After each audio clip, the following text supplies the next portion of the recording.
Voilà un bien étrange meuble, un style indéfinissable, une allure à la fois stricte et boursouflée de dorure, du jamais vu.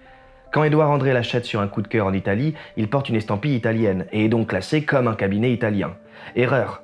En 1985, un expert découvre qu'il figure dans les comptes du mobilier royal de Louis XIV. Ce meuble inclassable est même un cadeau royal. Le roi Soleil l'a offert à sa dernière maîtresse, la fragile mademoiselle de Fontanges. Marie-Angélique de Scorail, duchesse de Fontanges, est issue d'une noble famille d'Auvergne. Elle est surtout réputée pour sa grande beauté. Sous la pression de sa famille, elle se rend à Versailles avec pour mission de séduire le roi et devient sa favorite. Elle n'a que 17 ans et le roi amoureux la couvre de présents comme ce fameux cabinet. Pourtant, la cruauté de la cour n'épargne pas la petite provinciale. La princesse palatine écrit à son propos « Belle comme un ange, avec un cœur excellent, mais sotte comme un panier ». À 19 ans, Marie-Angélique meurt des suites de plusieurs fausses couches. Louis XIV lui rendra visite sur son lit de mort à l'abbaye de Port-Royal à Paris. Aussitôt après son décès en 1681, le cabinet revient dans les collections royales, avant d'être vendu 70 ans plus tard.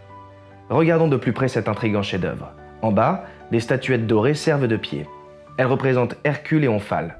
Le demi-dieu vaincu par le charme d'Omphale échange sa massue contre la quenouille affilée de sa belle. Une allusion directe aux amours du roi.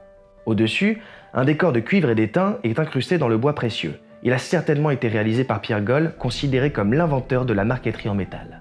Dès 1651, il intègre le cercle très fermé des ouvriers du roi, et son influence marquera fortement l'ébénisterie française.